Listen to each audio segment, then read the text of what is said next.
Mexican Independence Day has always been notable for the Latinx community. This is the time to show our respect and appreciation for the cultural gifts that Mexican culture and history have given to the world. This year, the celebration of El Grito, as it's also called, has a special meaning to me. I find myself back in my mind, wandering the streets of Chihuahua, on a journey that leads me to a significant piece of Mexican history, the Museo de Sitio Calabozo de Hidalgo, or as many know it, Casa Chihuahua.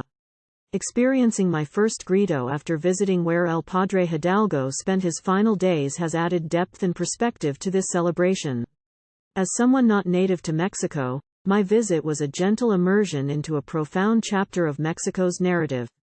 September 16, 1810 marked a pivotal moment in Mexican history when Miguel Hidalgo y Costilla, a respected priest, stood up against Spanish dominion, igniting the flame of Mexican independence. This act, known as the Grito de Dolores, started Mexico's first war of independence, with Hidalgo heralded as the chief revolutionary. Walking into Casa Chihuahua, the weight of history surrounded me. Here, in the very bowels of this place, Hidalgo spent his days from April to July 1811. My footsteps echo as I walk through the long, vaulted tunnel, the walls fortified with quarry stones and the floor laid with smoked black stone. A chilling reminder of Hidalgo's confinement is present.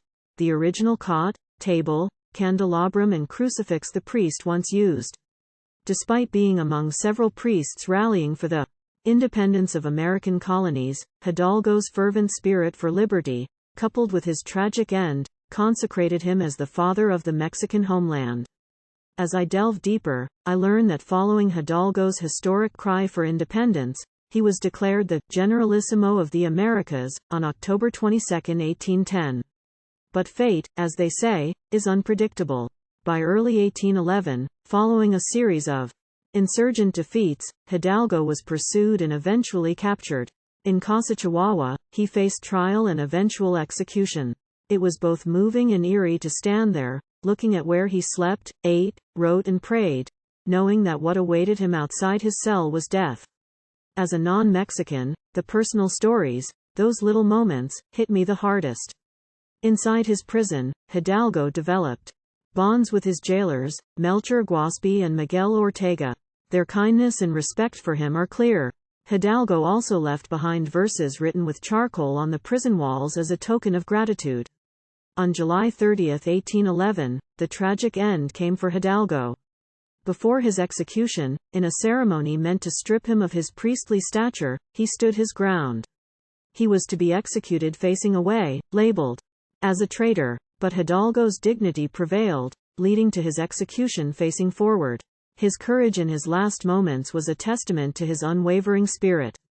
What strikes me most, however, isn't just his tragic end but the aftereffects of his sacrifice.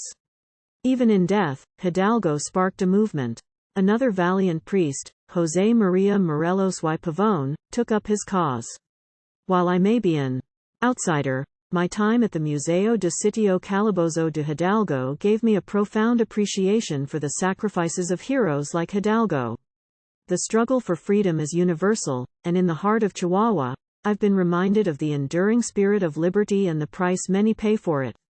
This Mexican Independence Day, while the streets are alight with celebration, let's take a moment to remember the stories of resilience, sacrifice, and hope that have shaped this great nation. Hidalgo is not just a historical figure, he embodies the human spirit's fight for freedom. And as I leave the museo, I feel a deeper connection to the rich tapestry of Mexico's history. Viva Mexico! Notice any corrections needed? Please email us at corrections@nglmitu.com.